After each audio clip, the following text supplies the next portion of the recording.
everyone, welcome to my channel. My name is Alicia. I do subscription box unboxings and product reviews. So I'm sharing my Wellness Wednesday with you guys today. So I have two updates. One is on my pup.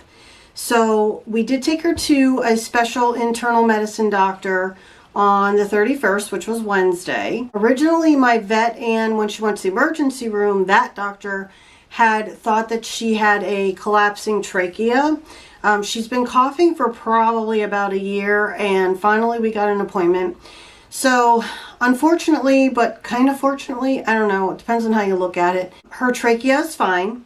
Nothing wrong with her trachea, which was great news because I was very concerned about, you know, collapse and all of that kind of stuff, or possibly her having to have surgery, which, you know, she is 13 plus years old and I really don't want her to be under anesthesia for any reason. But the diagnosis is actually COPD. So that's chronic obstructive pulmonary disease, I believe. And so I didn't know dogs could get this. I mean, obviously she's not a smoker or anything like that. I do know that there's other ways that you can get it. Actually, my grandmother had interstitial lung disease, which is kind of what they're seeing with Minnie, which is like a little bit of scar tissue on the lungs and things.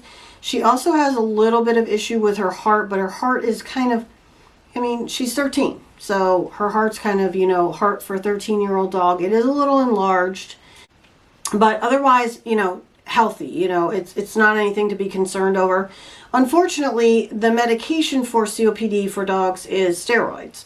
So with a heart problem, she cannot have steroids. And I wouldn't want her on steroids anyway. I've taken them myself. They're not good for you. They're not good for dogs. They're not really good for anyone to be on long term.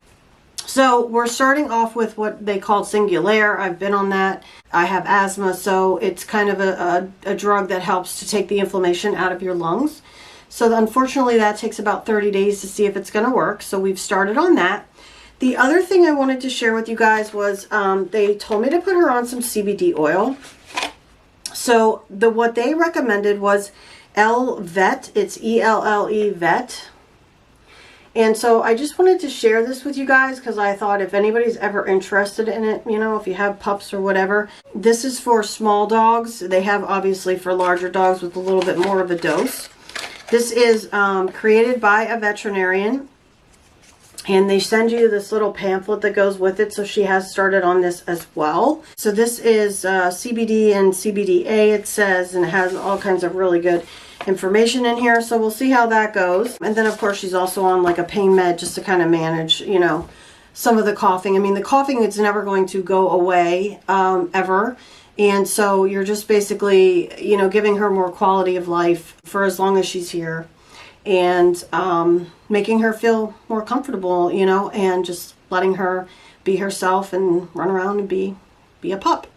So that's the update on her. So it's good news to finally have a diagnosis, and I'm so glad that it wasn't a trachea, quite honestly. Not that COPD is anything to, you know, kind of smile about, but at least we don't have a collapsing trachea, so that's good. The other thing is I got my second vaccine yesterday.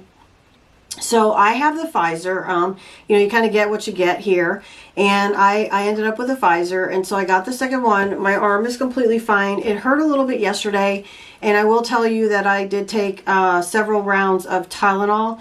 So I had a horrible headache yesterday. Now, the thing is that I have a headache almost every single day of my life. I have sinus issues, and I've got neck, you know, just from being on a computer. I'm on a computer all day for work, and so it really kind of messes with my neck, and sometimes I just really get a horrible headache. And the weather here has been crazy. It's been cold the last couple of days, finally warming up a little bit more today. But anyway, I had a headache yesterday, and I don't really know if it was from the shot or what it was from. I didn't really have much arm pain, not as much as the first shot that I had. Pretty much everything is gone already today. I got it at 8:40 yesterday morning, so it was pretty much, I mean, I did lay around a little bit yesterday, just kind of took it easy. Really, the headache kind of put me down, but otherwise I didn't have anything else. And again, I don't really know if that was even from the shot, to be honest, because I've gotten headaches like that a lot. And like I said, most days, thank God today I don't have a headache, but most days I do. So it's hard to tell. But even if it was just that I got from the shot, that was not bad at all. I mean, I really kind of braced myself for a lot of side effects. So I got really, really lucky, and I'm so glad. So that was my experience with the second one. So now it'll be 2 weeks, and I will be, you know, fully ready to go. Ready to go out and do some things outdoors. Still being careful, still wearing my mask, and still social distancing. So, but it'll be nice to be able to get out and do a few things this summer, and I'm looking forward to that. So that is my update for Wellness Wednesday. Thanks guys for spending the time with me today, and thank you so much for all of you who asked about my pup.